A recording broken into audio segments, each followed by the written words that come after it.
The Wysocki family is very well known in central Wisconsin and beyond for farming. However, the Wysocki family has a connection to northern Wisconsin as well. In 1917, Emanuel Wysocki purchased plots of land from the Turtle Lake Company in Winchester.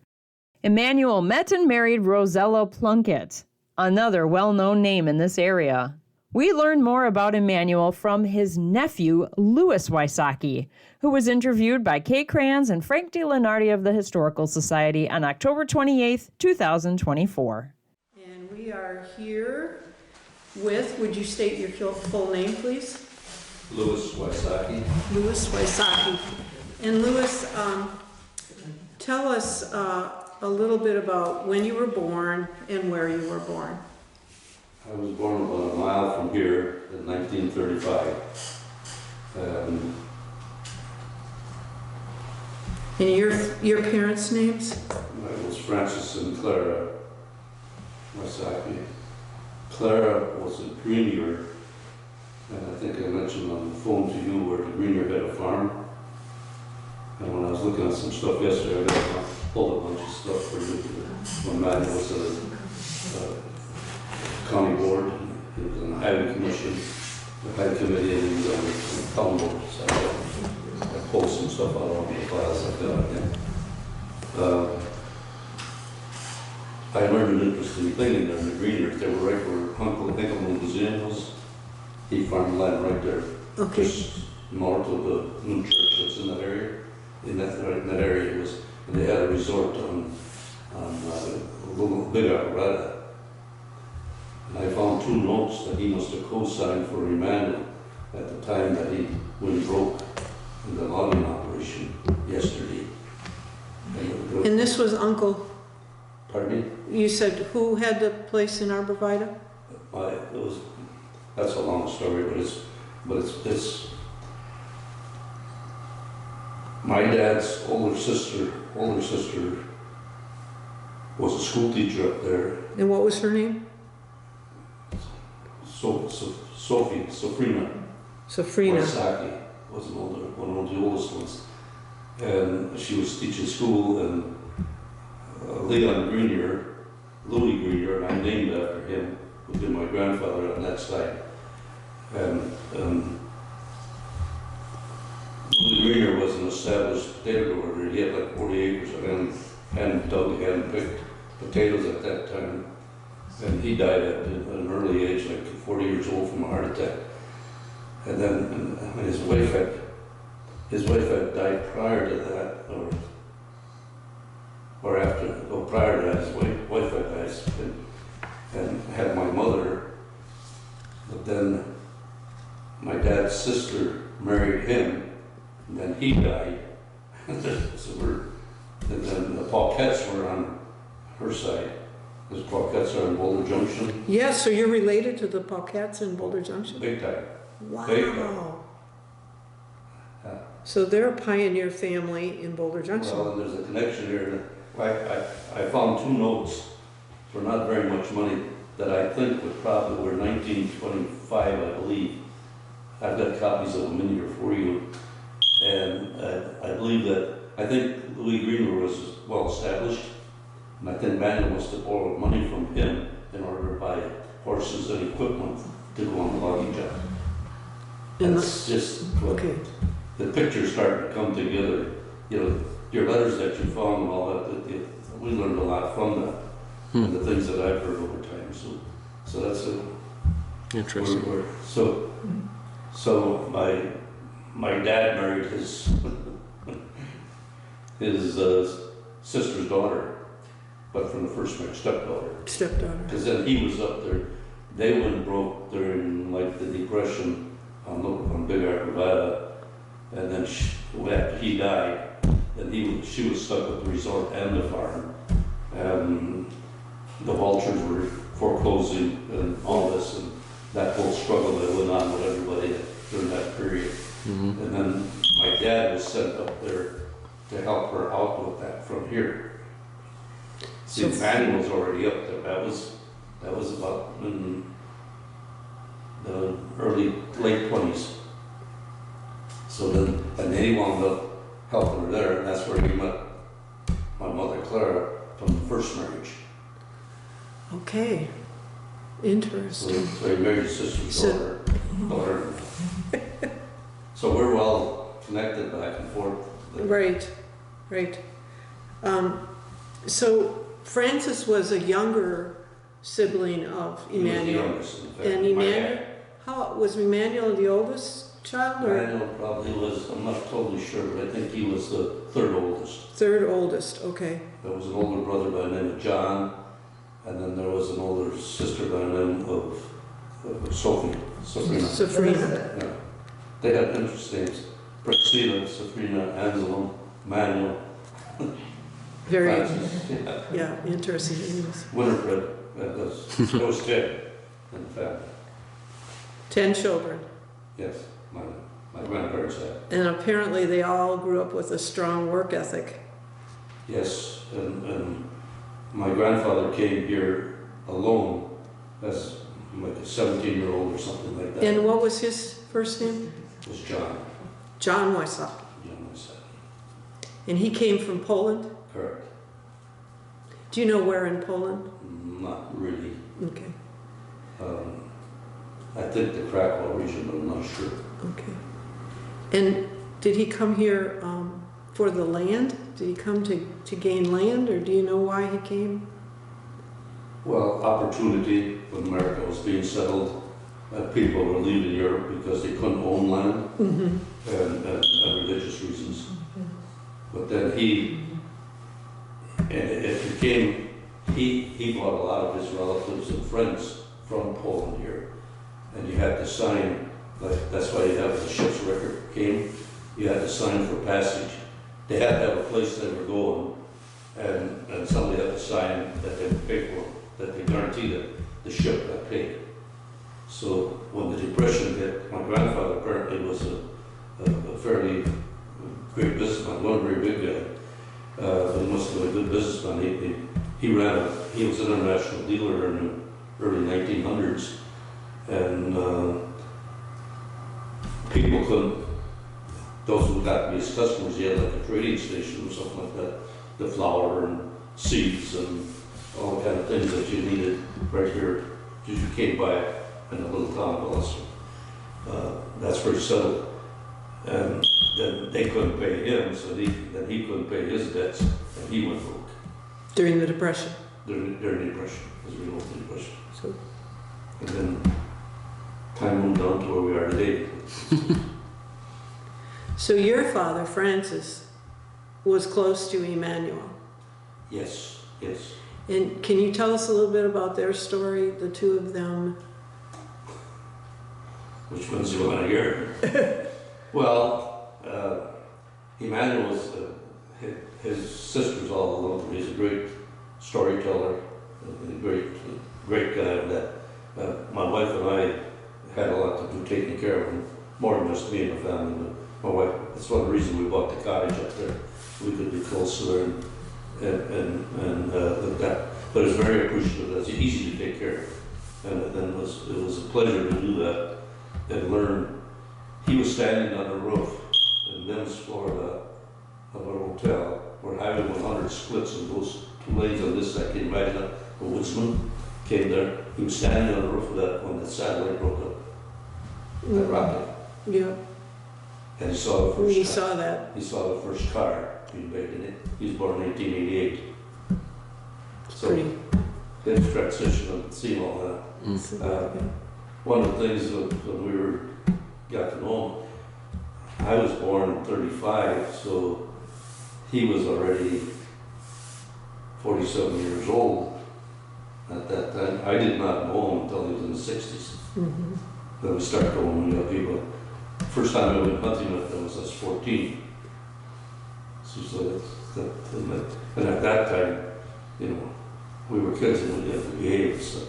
But he was interested because he had like 30 people hunting there, and that was income for him. Most of them came from here. And tell us about that hunting group, that whole place you were going. What was that like?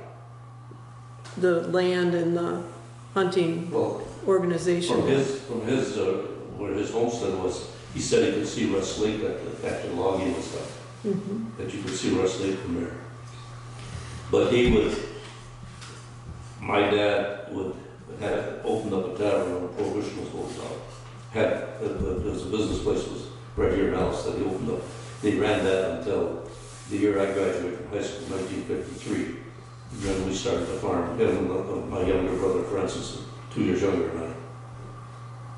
Which is an interesting story.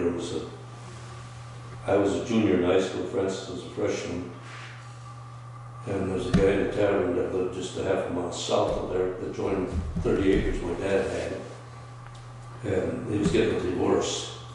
He was in a tavern wanting to sell it, and he came in the kitchen, and he said, they told us what's going on. It was a white gas stove, Keller luxury. That's what my memories on it. And he says, you guys will agree to farm with me, I'll buy it. Wow. We weren't too prepared yet. But we did, and we're still here. And you're still here. We succeeded here, and now we came in at the right time when irrigation came, probably the second level of the development in this area. There was sandy land, gravelly land, rocky land, and the glacier ended right. If you notice when you came up here, that's where the glacier ended. And during the Depression it was so dry. I put some of that stuff in here, what a county agent had written about how tough things were.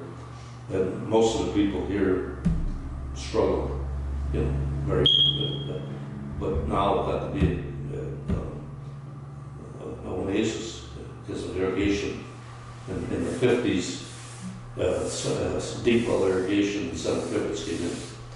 And I lived that from that time till now and saw that development go. So the irrigation changed everything for... Well, this is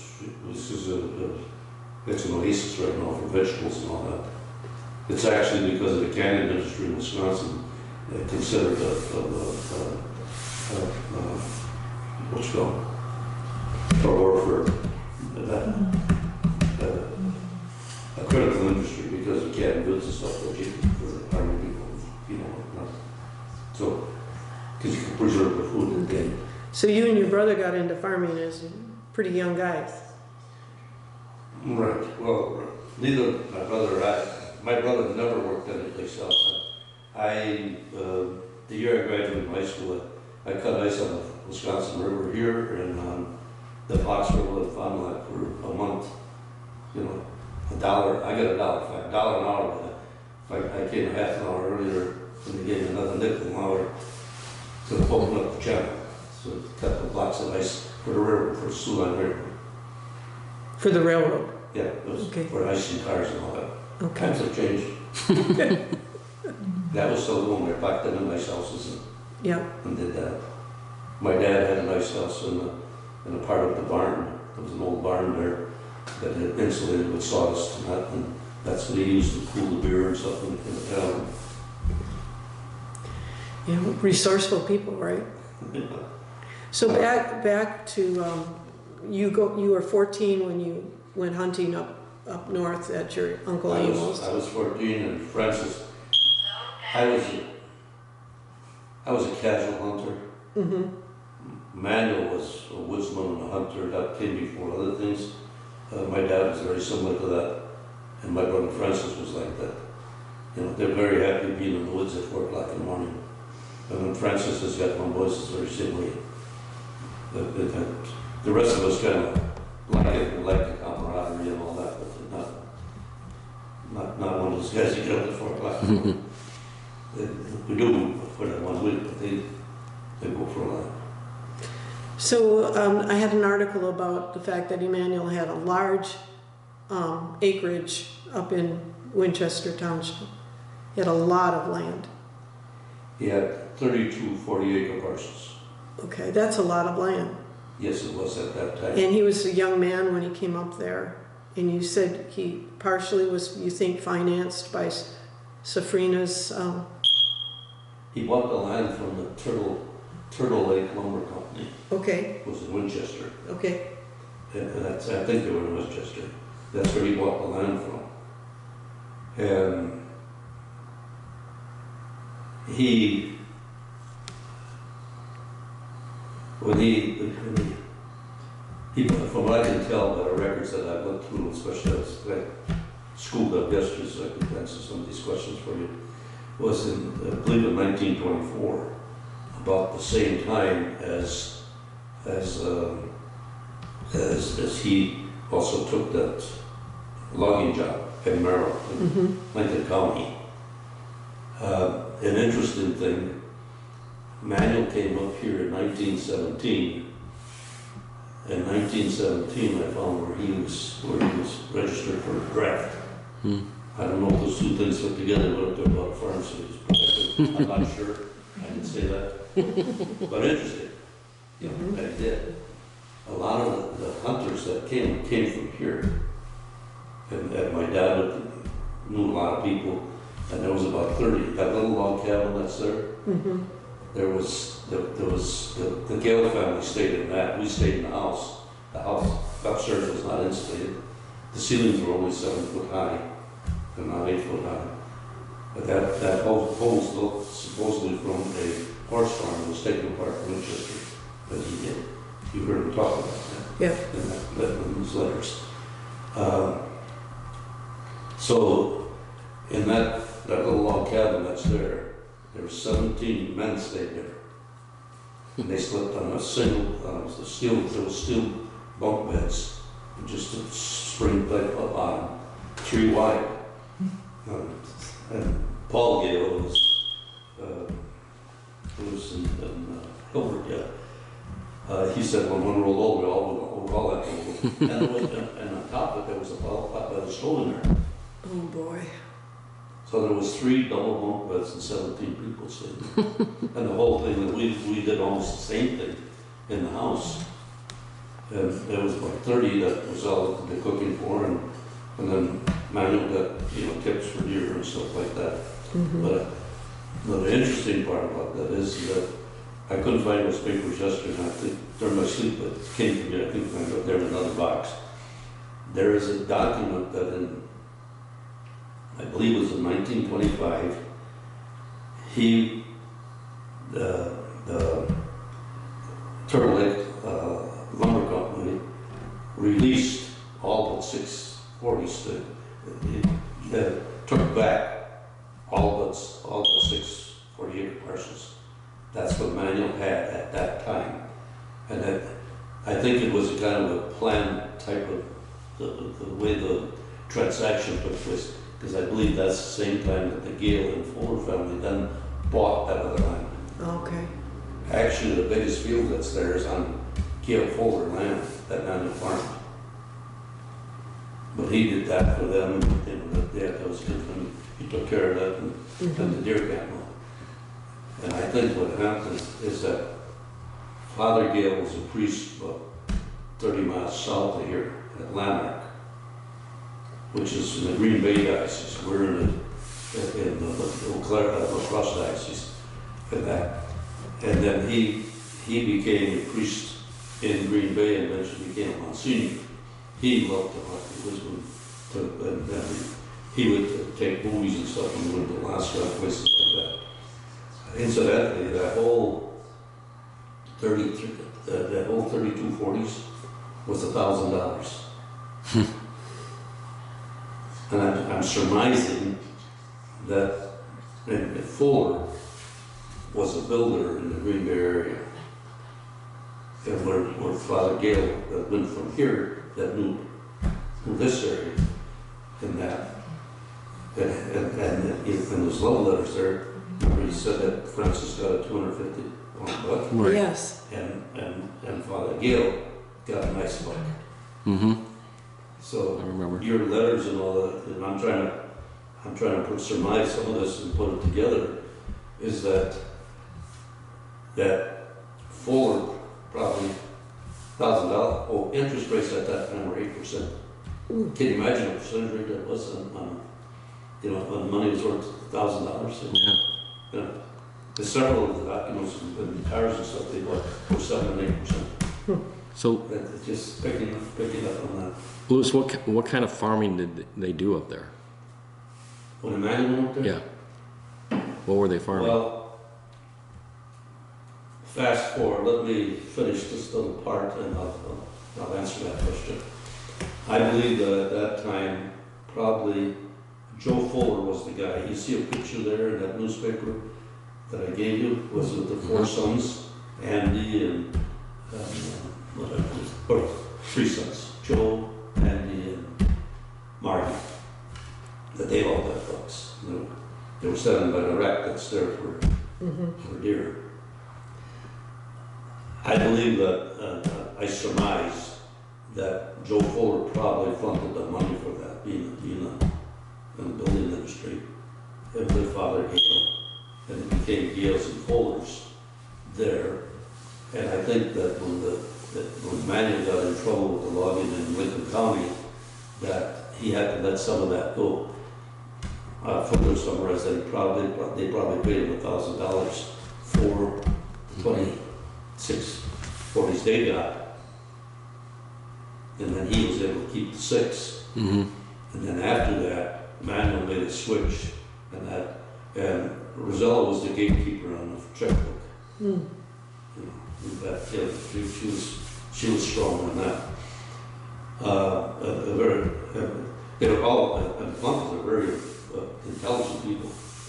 Like I told you before, you couldn't go to their house and she'd find everything out that she needed to know about you and you and what's going on. You know, but in a nice way. But so I believe, I don't have proof of that, I believe that that's how Gales Fuller's got there, and that's from Emanuel. Then I think Emanuel had to switch after that, and you're back to your story of farming. Then he grew vegetables and stuff like that, and had some cattle, and he could sell that to the lumber camps. That's what he was doing, and doing that. And then he gravitated from there, and he started growing potatoes, and I think that's where the relationship with Louis Griener came in. Because he had that knowledge. I also found a slip where he had the county agent or whatever, I think it was, anyway, look at his potatoes that he were supposed to seed potatoes, but they were rejected because they were low vigor. You know, good seed stock. If you know potato industries, that's important. But and I'm going to say that also as part of the relationship with Louis Griener and doing that back to his older sister house there. So that's how I'm putting. Supplying lumber camps with. Those pieces seem to kind of fit together right now. Yeah. So and the relationship, the Gale Fullers is now known as the Papoose Hunting Club. Papoose Hunting Club. And that's you'll see how their land is all around by Manitowish. So we all hunted together for years. We've now kind of, families are getting broader and wider, and those kind of things, the next generation's coming. So we still get together and visit, and they use the driveway to get in and all that. Emanuel gave them right of ways to the west side of the road. There's a land they've got there they call Allengall. You probably heard that name up there. But that's what they call it, that hunting area. Allengall? Or Hell-and-Gone.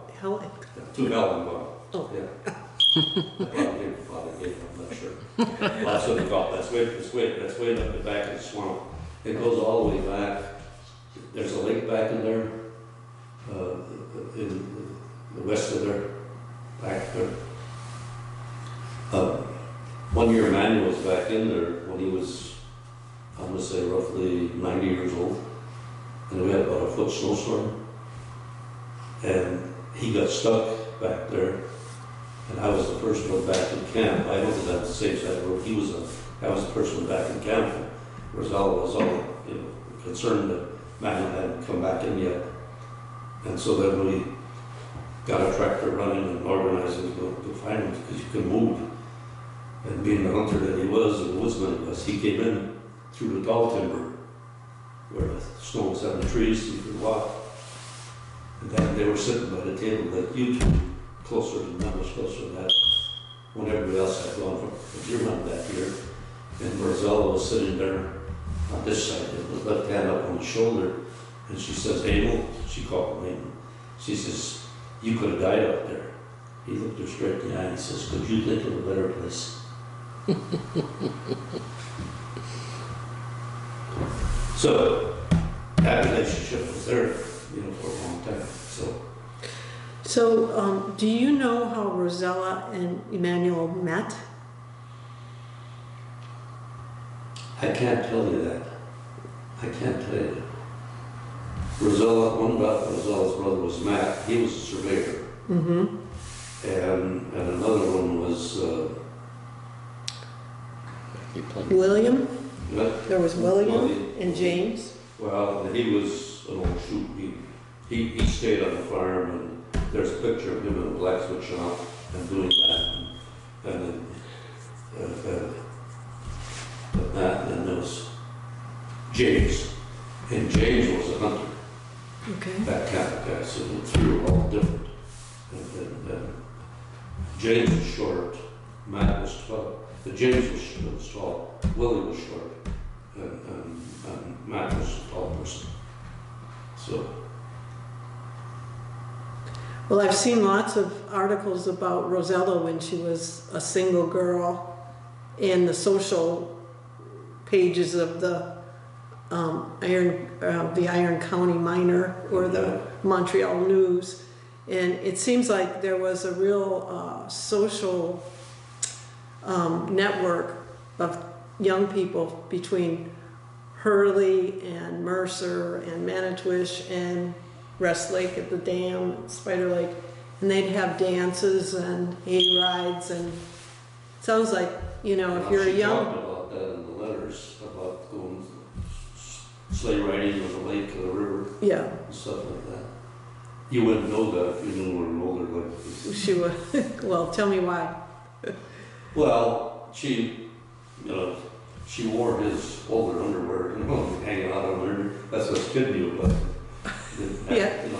But they're very common people. They back to what you said about how they farm. After I surmised that after the debacle that they had in Lincoln County, and went through that, then they went to much more humble life, and were living just hand to mouth like that. I put there was his tax returns from 1955 and 1964, I believe.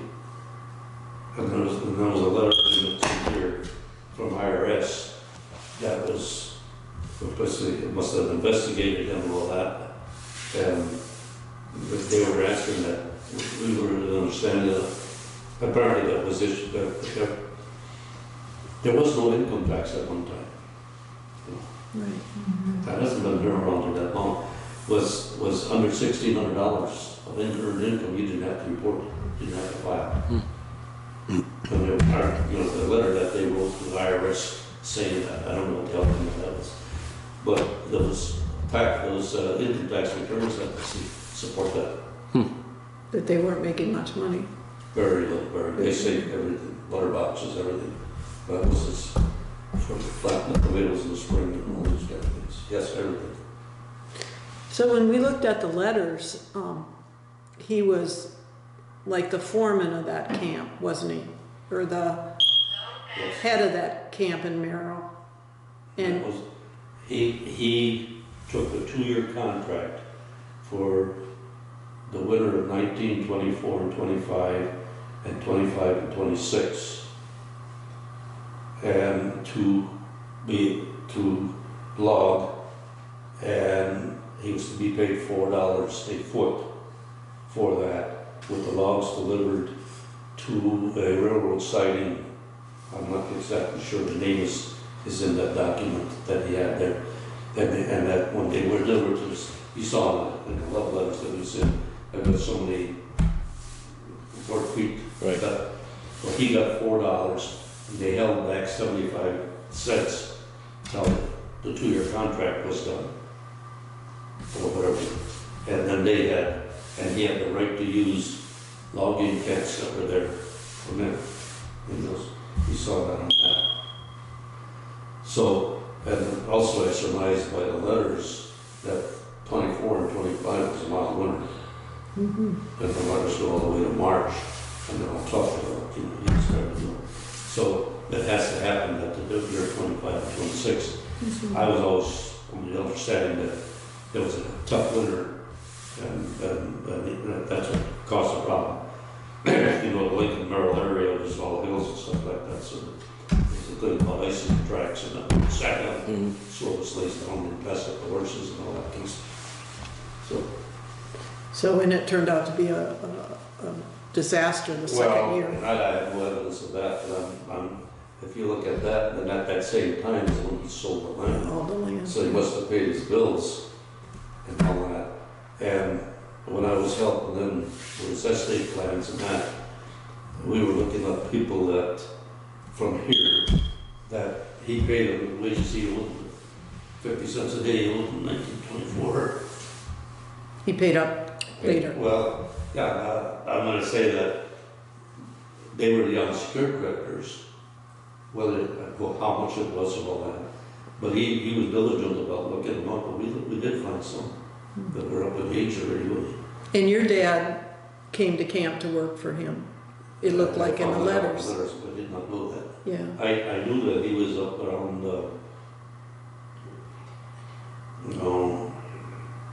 Monaco. That he worked in a logging camp at Monaco. And so that's it. But you'll see. Well, I put in some other stuff.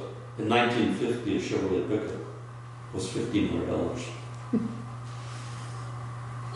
Gas was 23 cents. Yeah. So from And interest rates are 8%. I find that hard to.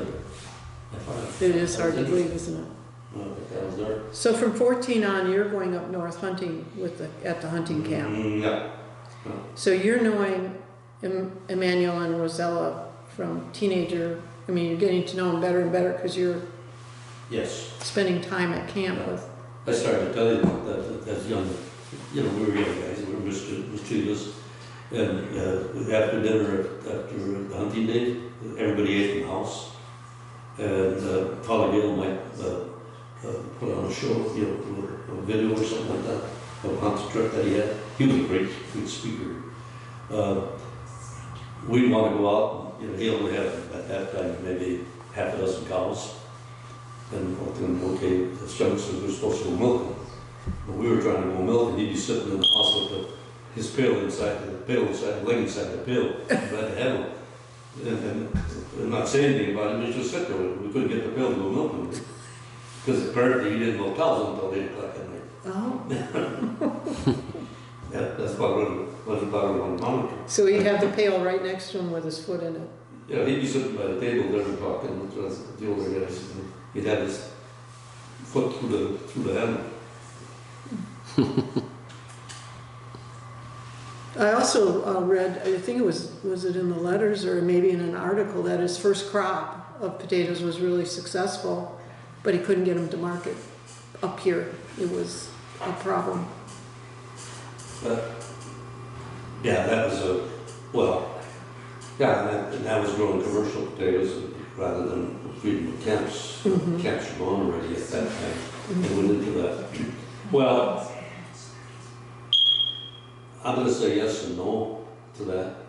It seems like I marketed his potatoes for him Okay. in later years. And I was his, I was very close, I was very close to him. When he went up there, up north, that's what you said, Wisconsin. His best friend from here was Martin Stephanus. Was who? Martin Stephanus. Okay. And I married his daughter. And he tried to get Martin, just lived here about 2 miles away, to go up there with him. And Martin wound up being drafted. Oh. Back that part, so. But then you'll find a lot of letters. I'm saying that kind of tongue in cheek, but that when the draft started for the first war. I know got a lot of awards from the government and all that as town chairman and the county board for what he did there and helped on bringing linemen and things like that. Those documents are here. Help bring in lime? Lime for soil, Oh, really? yeah. Tell us a little bit about that. Well, that makes it sort of sweeter, Uh-huh, especially like alfalfa needs to have okay. a high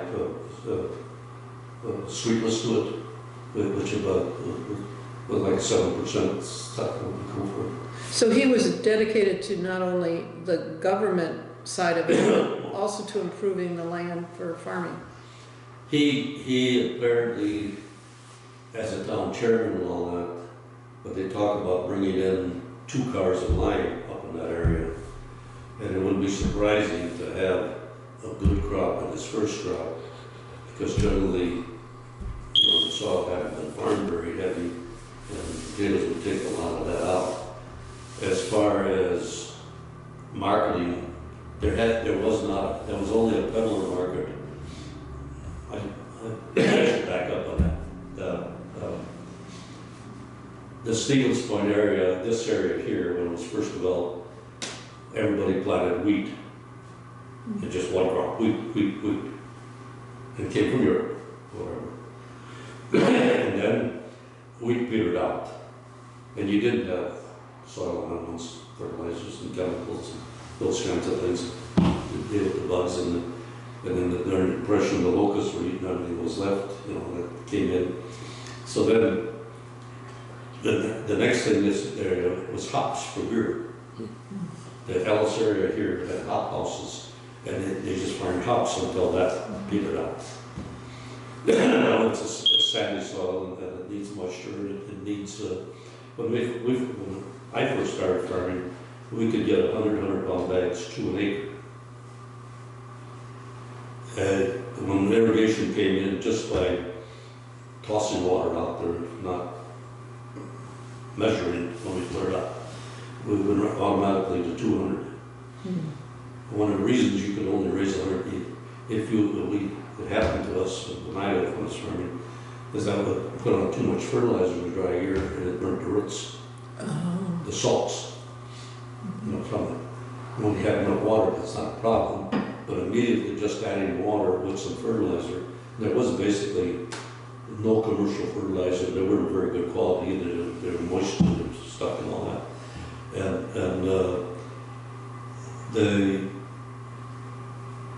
That's my train of thought. Until after the Second War. And then some of the first irrigation was like Kaiser and Alcoa had aluminum factories. And they were looking for markets for that. That's when irrigation came in. The first person to irrigate here in Portage County was Wendell Crogwell. And he did it with a steam engine, with a belt driving a pump in a creek with sewer pipe. The water. But Wisconsin then moved to potatoes, and it was actually a part of this area here. Waupaca was a sandy soil too. Waupaca got to be the center of Wisconsin's potato industry. And then that petered out, and people from there gravitated to Rylander and Eagle River. We now own one of the farms in Eagle River Seed Farm. Oh. Is that up there? We bought it about 10 years ago. And how many acres is that? That's 300. 300 acres of potatoes, but it's about 1,000 acres of land. Yeah, but that's all they can farm, maybe 350. Okay. Her husband has been working up there, renovating buildings, building their thing. Where is the farm located in Eagle River? What? It's on the north side of Eagle River. North side of It Eagle was River. called Zolotsky Farm. Zolotsky? Yeah. He was from the Iowa area. So then they moved up to Rylander, and then this area, when potatoes were grown, there was 300,000 acres of potatoes grown in the 20s and 30s in the state of Wisconsin. Now there's about 60 to 70,000 acres. But the current yields are like 500 bags per acre. Pardon? Current yields are about 500 bags per acre. That's more than semi-loads. So, yes, It was basically a peddler market, but there were produce houses that, like, there was one in Hurley that Emanuel sold some stuff to. Okay. And he did sell locally to people that were up there, but there wasn't a big population up there. But it seemed, the years that I knew him, that kind of when there wasn't good storages, most of these brick houses had potatoes underneath them in the basements. In the heavier ground, they'd raise them up in a wet bed so that they'd drain off, because potatoes got to be in wet soil. And it was mostly a peddler trade, and there was local dealers that you could go to. There was a produce house in just about every town of some sorts. But in the spring, when we ran out of potatoes, everybody, because you couldn't keep them real long always, then up there was a little bit better and good. So he planned on not marketing until spring. And historically, he's always begging the county to let him use the road after, but his signal to start selling was they posted the road. That's my euphemism. Was for the load weight? His signal when they posted the road, then that was the time to start selling. So that's, we get the FATIC call, and then we very good. But the center of the potato industry got to be annual, and then that converted from, they were heavy to dairy, and they've got a heavier soil, silk loam soil, and doing that. And they really didn't need, for a lot of varieties, didn't need that. And so they converted a lot of barns in there to warehouses and storage and went into the potato industry. And they used to have the best of two worlds. When irrigation came in here, they lost what we call a table market. They lost The table market, the kind the table of market, grocery okay. stores, Okay. the food, the restaurants and all that. And with water irrigation, we could raise a russet, which is a potato that bakes better and all that. A red potato is better for soup, it doesn't fall apart, but it's low in gravity. And then the high gravity russets and varieties of whites are good for potato chips. Oh. Because you need, well, they go by gravity, that's the amount of dry matter in a potato. The rest is moisture. So then our market back in the 50s was basically peddlers.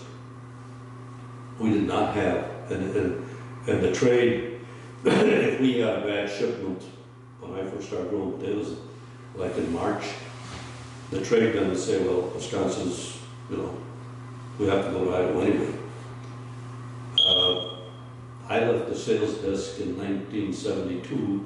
I started a sales business, and at that time, we were getting $4 less FOB for same quality potatoes as Idaho was getting for theirs in Chicago. I was in a truck just like that one over there. I was calling to Chicago as a 17-year-old and 20-year-old there and doing that.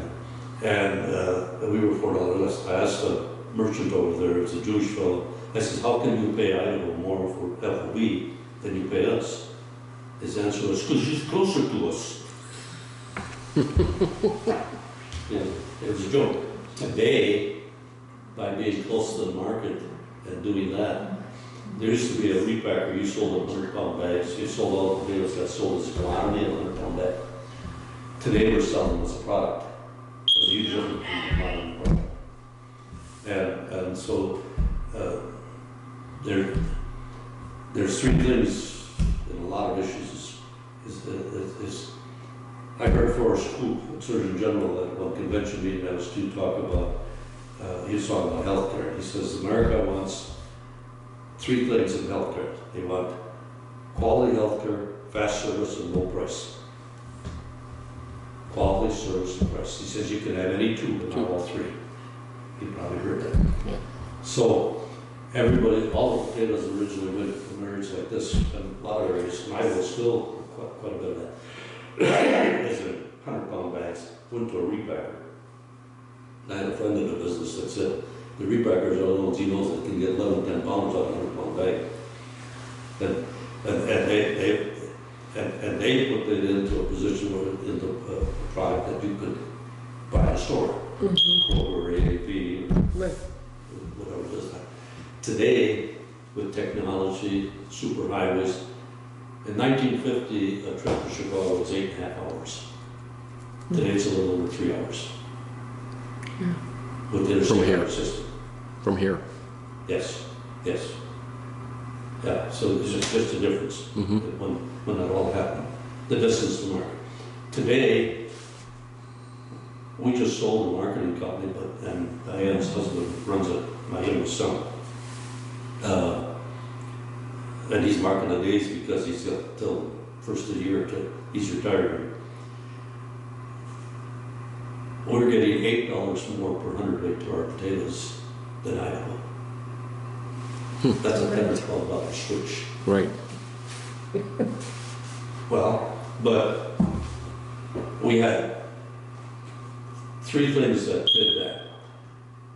The potatoes that came from in June and July and August came from California and Florida and North Carolina and places like that, but that's down further south. So it was cyclical where everybody went. Today, that has switched, and then so everybody would quit up here. So it's what Merrill was saying. I'm telling you the back end story to it. Repackers are a thing of the past. Today we provide quality potatoes. Quality is mandatory. You don't want to see black spots in potatoes or hollow, anything else like that. Price is negotiable, and service is in their label, on time. Add to the order if they get that sale was good, so they don't have a problem. Pull back and take some orders back if the sale doesn't go good. You notice the newspapers that there's steak, there's a vegetable, there's some other fruits and stuff like that. There's like 6 things that are always in the city. On the table. And do that. So when they promote potatoes this week, tomorrow, maybe next week is lettuce or pumpkins or something. So they've got a problem with that. Well, when a repacker could keep them balanced like that and take the football games and stuff like that. So we did not have a market. Today, with us providing service, it costs more money to pack into the company's bag. But you can go in Kroger and you pay $1 for a 10-pound bag, and your sister goes into Albertsons and pay 90 cents. And Kroger, you ask Kroger, why are you charging this? Because ours are better. But then Kroger didn't. That's why they won't do it. They hate Kellogg's. Because everybody's got Kellogg's. Sure, Kellogg's and that. We're getting behind you now. That's the Nana story, but That's okay. It's your story. Your story is a good story. well, so today that's that. We became, in our lifetime here, we became one of the largest farmers in the state of Wisconsin.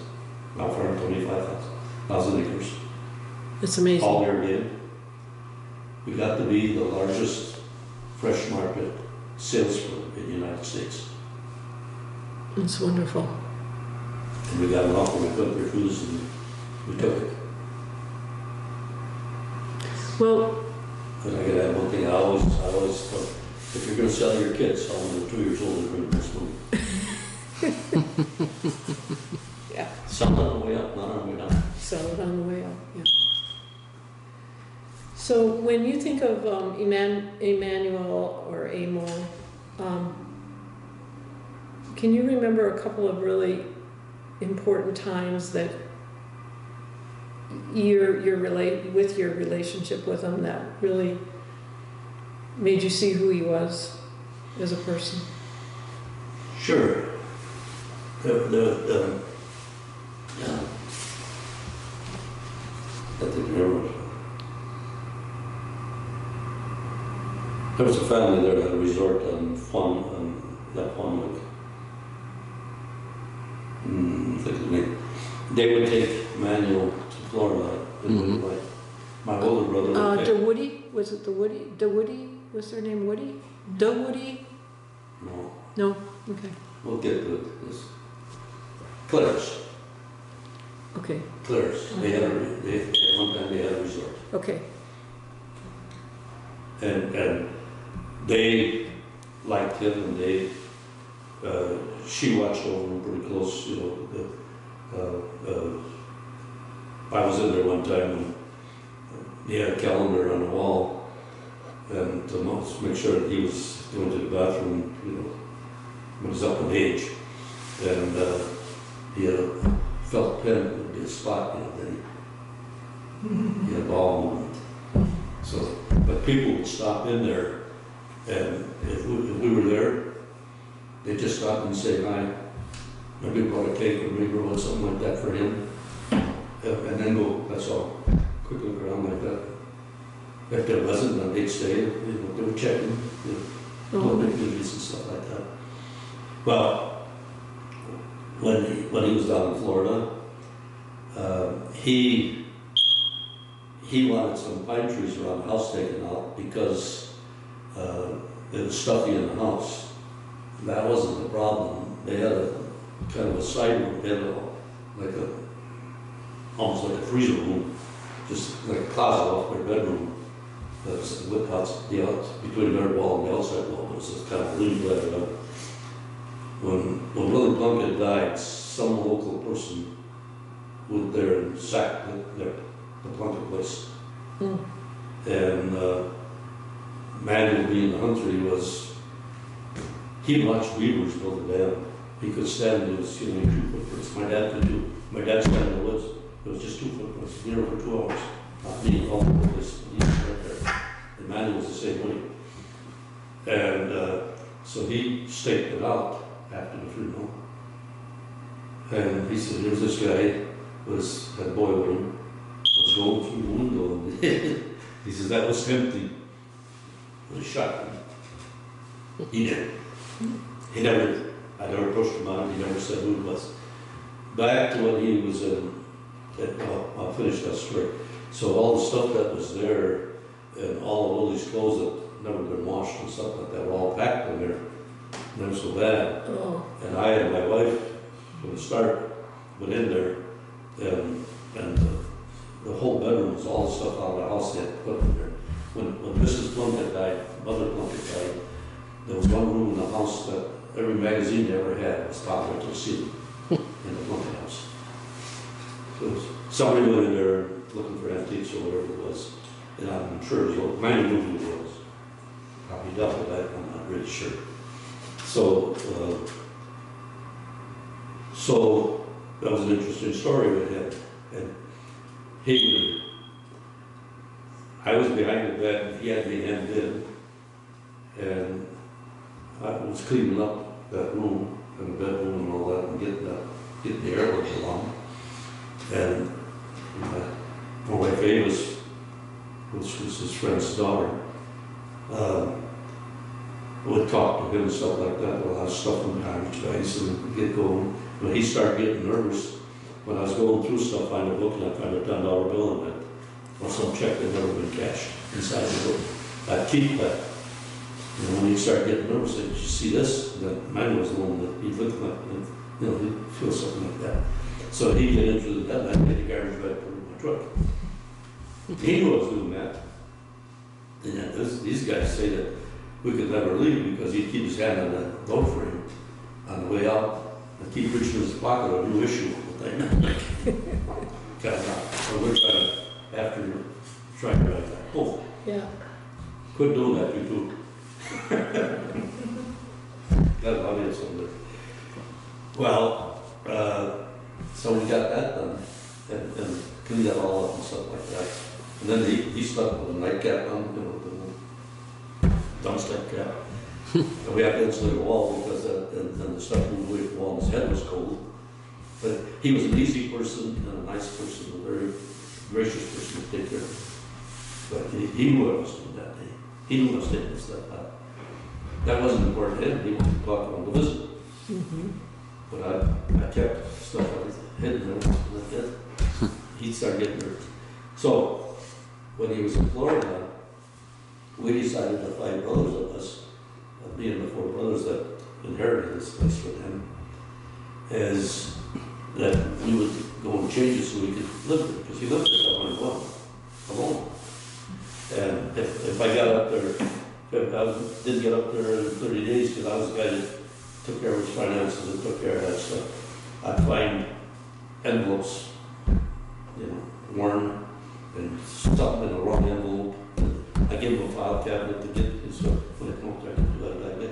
I made a file system for him, but I found him in the wrong place. You could tell that he was doing that. Stuff was going on. So apparently people from the Winchester area were telling him, because we decided to remodel the house, fix it up. And so that he could stay there. And he was probably not able to force somebody to go up to the chair for me. Then another bed you could sleep in. And there was a little sink, hose, and stuff like that. The refrigerator was out on the porch. And it wasn't handy at all. And then there was a stairway there that he had a table of it, similar to this, that he put all this stuff in the cabinet where he could keep the stuff. You know, so we moved that and made the stairway move the other way, and moved his chair to another spot. And then there was a small room, and we cut a hole in the wall so that he could see the TV from there. After that, you'd go there and they'd find him listening to the baseball game on the radio and watching the football game on TV at the same time. An interesting guy. Well, he was getting that. So, and the question was being raised about he was being told what's going on the house. We put new windows in, those kind of things. Obviously, while he was gone.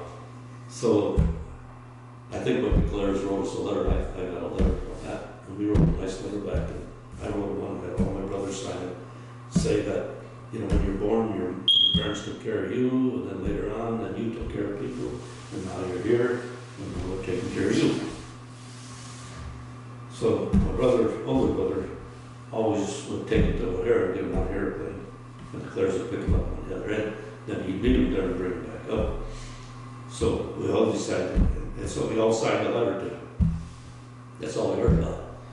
When he came back, and when my brother bought him, all of us were in the house, us and our wives.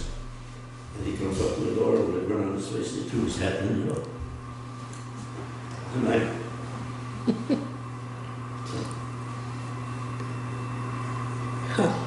and I had a plat book and the land that we had, where were the corners in the woods, where's the property lines here. Interesting thing about it is you're not on the land, and I photographed memory. Yeah. In 1924, he acquired the land. I'm there in 1970 or 80 with him, trying to get every corner of that. So we're looking for a corner. I think I told you before, these cedar posts that you cut and pounded in, and then you put a blaze mark on a tree. I'm looking around for a blaze mark on a tree. He's poking around in a dead tree, 2 foot on a stump, falling down looking for a blaze line. By that time it'd be dead already.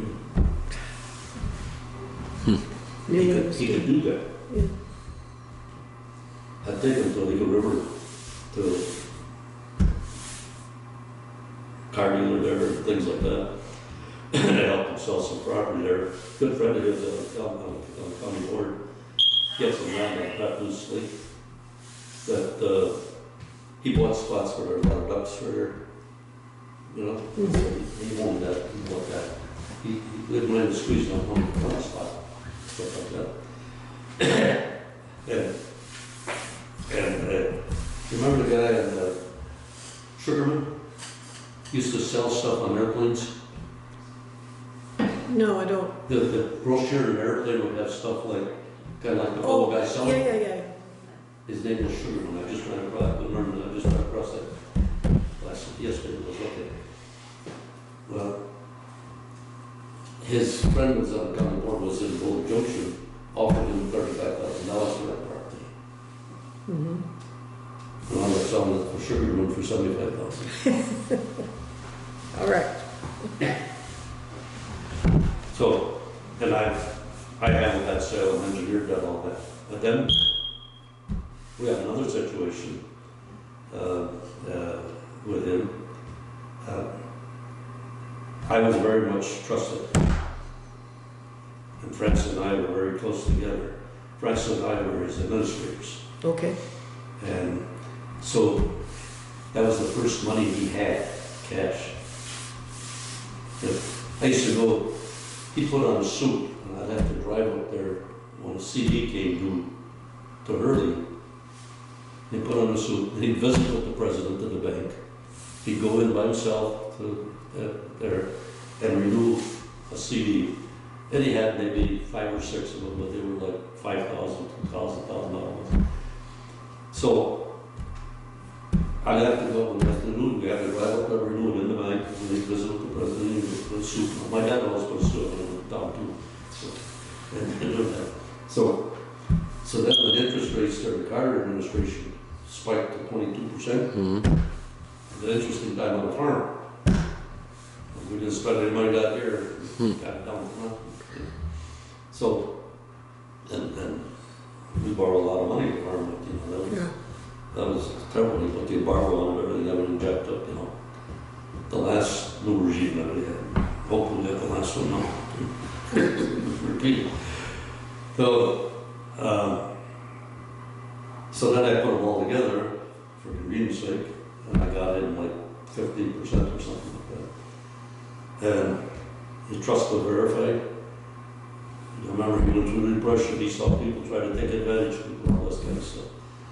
But he trusted me. Wasn't uneasy, but he trusted me. The interesting part was when it was written back then, they was complaining they wasn't getting it. But then I only had to go renew one CD. And do that. A little easier. Yeah. It seems like when I loved the stories of the Wysocki family, because here's a man, John, who comes from somewhere where he can't own land, and then the ethic of acquiring land and being successful He at cleared farming. that by hand. Yeah, and then you take care of your family. It's a great American story. But after his foray into being a businessman and logging and all that, he pivoted. Yeah. And then they went back to a very frugal life. Right. Very, very frugal. But he had support from you and other members of the family. Oh, yeah. Well, my dad and him were very close. Yeah. And doing that. When he was doing his estate planning, he didn't want to pay taxes. Hadn't paid any, he didn't want to pay. So the only way you could do that is one of the normal ways to do that would be to gift it to somebody, or and if you wanted to do it, then fine, and then take lifetime tenancy and do that. Well, his sister saw all these things going on in the Depression, about people get pushed out of their house and stuff like that. And then you look at old deeds and old abstracts, you'll see how they kept changing ownership and all that stuff. I couldn't chase them and everything like that. So you can't blame them for that. I had a sign in my office that I had made that said the only thing worse than going through the Depression was that your father did. Yeah, this is true. The good part about that was if I could convince him to make a purchase, I had every question that he would do pre-answered. It made me think it through. I was aggressive, I was very proactive, but it made me.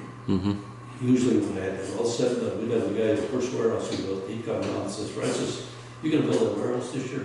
That really was. 10 o'clock we were in my house, had all the plans, finances up and everything. By the time I had it all done, I went to my dad with it. And that was took a lot of different deals. And he says, you never quit arguing until we give up. I walk away saying to myself, I never argue when I can't win. But That's great. as I tell that story, having that father figure there forced me not to make mistakes. Not to think about what you're doing. Yeah. Well, think it through. Think it through, yeah. So, and that's good. That's good. So did the family like Rosella? Was Rosella a good wife? And A good one. Good wife, Rosella. Oh, yeah, she was, yeah, very frugal housekeeper. Oh, finish the story about Emanuel. After he threw his hat in the door. Yeah.